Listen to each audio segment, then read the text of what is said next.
Inúmeras pessoas limitam sua felicidade e sucesso na vida porque jamais percebem a importância das palavras. Palavras de todos os tipos. No capítulo 11 de Marcos, há uma história interessante sobre o poder da palavra falada. Jesus e seus discípulos estavam a caminho de Betânia para Jerusalém, e Jesus ficou com fome. E vendo de longe uma figueira com folhas, foi ver se nela, porventura, acharia alguma coisa. Aproximando-se dela, não achou senão folhas, porque não era tempo de figos. Então lhe disse Jesus: nunca, jamais coma alguém fruto de ti. E seus discípulos ouviram isto. Eis aí Jesus falando a uma árvore, e sabemos que falava em voz alta também porque seus discípulos ouviram isto. Evidentemente, nada pareceu acontecer naquele exato momento em que falou, mas a Bíblia prossegue contando o que aconteceu na manhã seguinte. Jesus e seus discípulos passaram novamente pela figueira. E, passando eles pela manhã, viram que a figueira secara desde a raiz. Então Pedro, lembrando-se, falou: Mestre, eis que a figueira que amaldiçoaste secou. Ao que Jesus lhe disse: tende fé em Deus. Porque em verdade vos afirmo que se alguém disser a este monte: ergue-te e lança-te no mar, e não duvidar em seu coração, mas crer que se fará o que diz, assim será com ele. Por favor, observe que nesta passagem Jesus falou mais sobre dizer do que sobre crer. Kenneth Hagin diz que Marcos capítulo 11, versículo 23 é o segredo do sucesso em se obter milagres de Deus. Austin Barton, outro amigo meu, tem um testemunho comovente da praticabilidade e poder desta passagem das Escrituras. Sofreu diversos ataques cardíacos severos, seguidos de um infarte. Parecia não haver mais esperança para a sua vida. Reivindicando esta passagem, ele simplesmente disse à montanha do coração danificado e da saúde prejudicada que se retirasse e sarou para a glória de Deus. Retomou seu ministério e os especialistas concordam que não há a menor evidência deixada em seu corpo dos fortes ataques cardíacos experimentados. Esta passagem de Marcos capítulo 11 também tem sido uma grande fonte de poder em minha própria vida. E eu desafio você a se lembrar que se alguém disser e não duvidar no seu coração, mas crer que se fará o que diz, assim será com ele. Algumas pessoas têm tentado interpretar esta passagem com referência à oração. Certamente a oração tem um importante lugar e é uma fonte de tremendo poder. Mas aqui Jesus não está falando sobre orar, está falando sobre dizer. Antes que você possa dizer de acordo com esta passagem, entretanto, há mais uma coisa que precisa saber. Você precisa saber como não duvidar em seu coração. A dúvida é o oposto da fé. Como se tem fé? Você decide aceitar a palavra de Deus ao pé da letra. Como se tem dúvida? Você decide não aceitar a palavra de Deus ao pé da letra, ou você deixa de tomar a decisão de aceitar a palavra de Deus no assunto em questão. A decisão de ter fé, aceitar a palavra de Deus no assunto, tem que ser firme. Cada vez em que você decide que a palavra de Deus é digna de confiança, não está duvidando.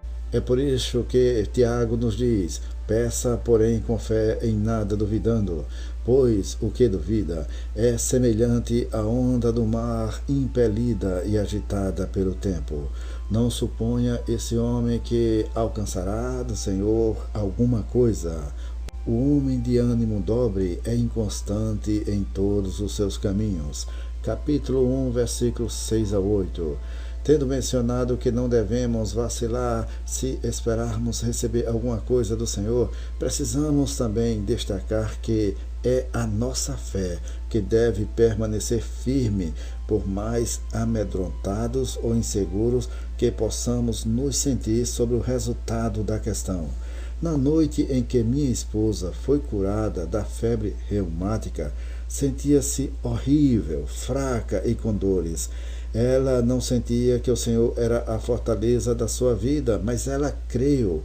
Como é que ela sabia que Ele era a fortaleza da sua vida? Ele o disse em sua palavra.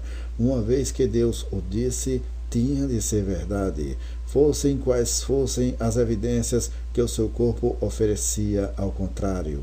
A Bíblia diz que Deus chama à existência as coisas que não existem. Romanos capítulo 4, versículo 17. Deus não mente, apenas faz as coisas da maneira diferente da nossa. Nosso método é ver e então crer. Como o incrédulo Tomé, o modo de Deus é crer e então ver.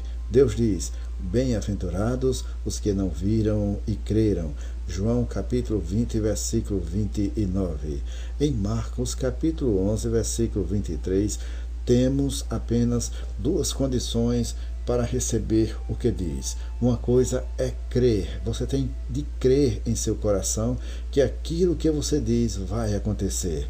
Outra coisa é falar. Você tem que dizer que está crendo para que a coisa que você diz aconteça. Muitas pessoas pensam que precisam de grande fé a fim de suas palavras operarem milagres. Contudo, não foi o que Jesus ensinou. Ele disse: se tiverdes fé como um grão de mostarda, direis a este monte: passa daqui para acolá, e ele passará.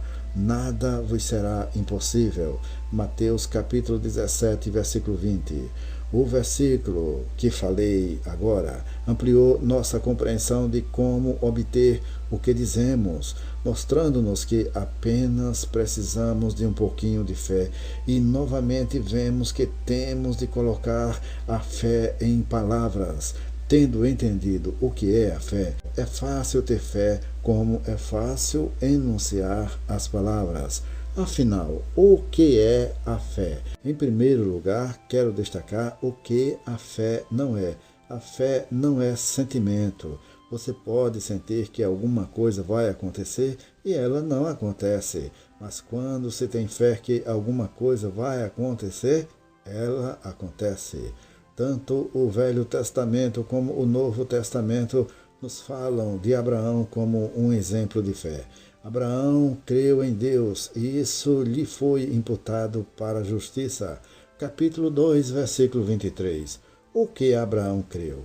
Quando Abraão se encontrava na plenitude de sua vida, Deus lhe prometeu um filho e disse a Abraão que seus descendentes seriam incontáveis. Mas aos 99 anos, Abraão ainda não tinha herdeiro, quando Deus lhe apareceu e lhe disse: a minha aliança, porém, estabelecê-la-ei com Isaque, o qual Sara te dará à luz neste mesmo tempo daqui a um ano. Gênesis capítulo 17, versículo 21. A Bíblia nos revela que foram precisos 2 milagres, uma vez que ambos, Sara e Abraão, estavam naquela ocasião velhos demais para gerar filhos. O milagre de Sara também foi pela fé.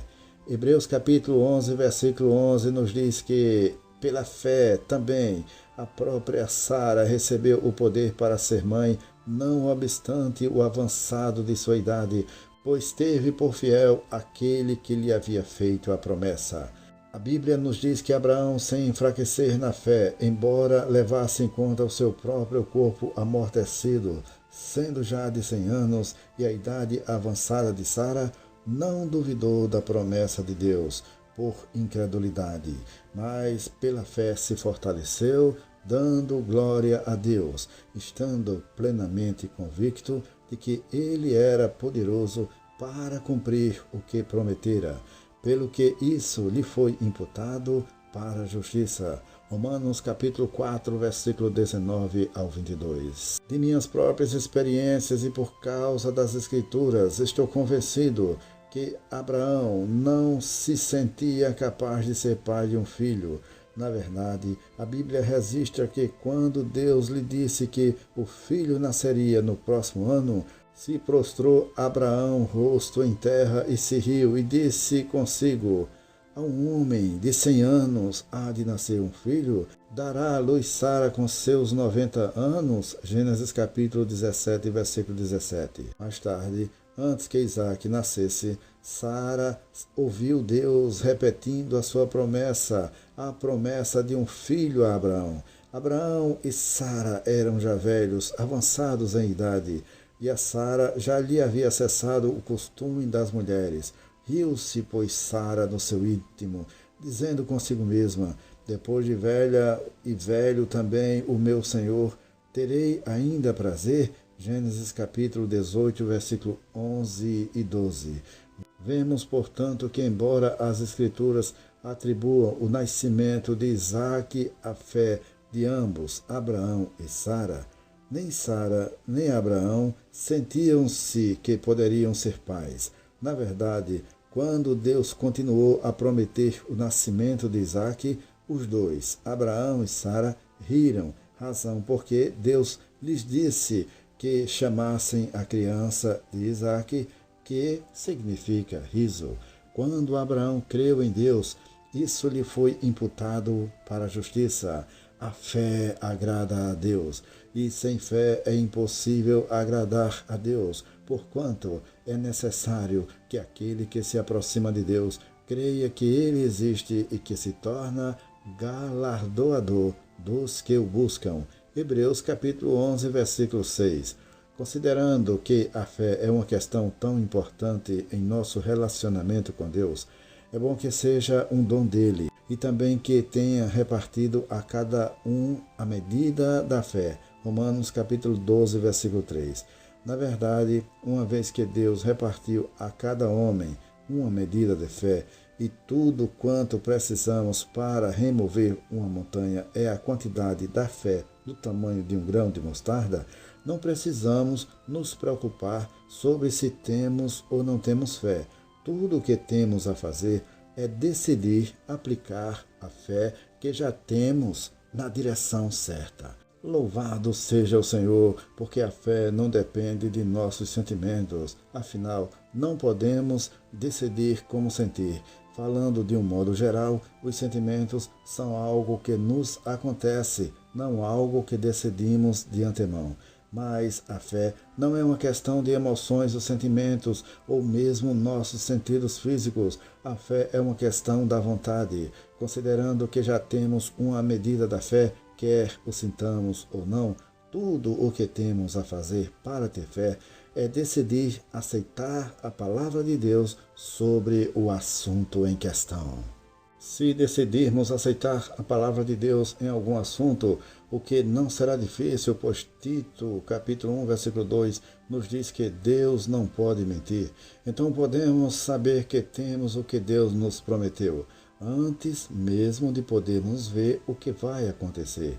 Eis porque o escritor de Hebreus diz: ora, a fé é a certeza de coisas que se esperam, a convicção de fatos que não se veem. Hebreus capítulo 11, versículo 7. Se decidirmos aceitar a palavra de Deus, essa mesma decisão, fé, é a evidência que temos de que obteremos os fatos que se não veem, que estamos esperando. Quando minha esposa decidiu aceitar a palavra de Deus, que dizia que o Senhor era a fortaleza da sua vida, sentia dor como sempre, seus pés ainda estavam inchados, não tinha evidências de que fora curada, exceto a evidência da fé. Ela sabia que a palavra de Deus dizia: o Senhor é a fortaleza da minha vida. Portanto, sabia que tinha forças. Considerando que tinha forças, levantou-se e andou. Depois que se levantou e andou, descobriu que a palavra de Deus era verdadeira. Agora, para crer em algo cuja veracidade não percebemos pelos 5 sentidos, precisamos de um outro modo de reconhecer a verdade. Se não sabemos que é verdade, então só podemos esperar, não podemos crer. A única maneira de fazê-lo naturalmente, considerando que Deus não pode mentir, é saber que podemos crer em qualquer coisa que Deus diz em sua palavra. Se está na palavra de Deus, sabemos que é verdade. Foi por isso que Jesus disse: se permanecerdes em mim e as minhas palavras permanecerem em vós, pedireis o que quiseres e vos será feito. João capítulo 15, versículo 7. Que promessa! É como um cheque em branco no banco do céu. Pedireis o que quiserdes e vos será feito. E o melhor de tudo é que a palavra de Deus, que é totalmente digna de confiança, contém muitas outras promessas, todo inclusivas, além de algumas muito específicas. Eis aqui mais algumas dessas promessas maravilhosas da palavra de Deus para você. Medite nestes versículos que eu vou passar para você neste momento. Está escrito em João capítulo 14, versículo 13. E tudo quanto pedirdes em meu nome, isso farei, a fim de que o Pai seja glorificado no Filho. Em João capítulo 14, versículo 14 está escrito: se me pedirdes alguma coisa em meu nome, eu o farei. Em João capítulo 15, versículo 16 está escrito: tudo quanto pedirdes ao Pai em meu nome, ele vô-lo conceda. Em Mateus capítulo 7, versículo 7 está escrito: pedei e dá-se-vos-á. A palavra de Deus promete que se você é crente, só tem de pedir e você recebe o que você diz. Amém. Queremos saber até onde o nosso canal está chegando. Deixe nos comentários deste vídeo o nome da cidade onde você está ouvindo esta mensagem e nós prometemos colocar a sua cidade na nossa lista de oração.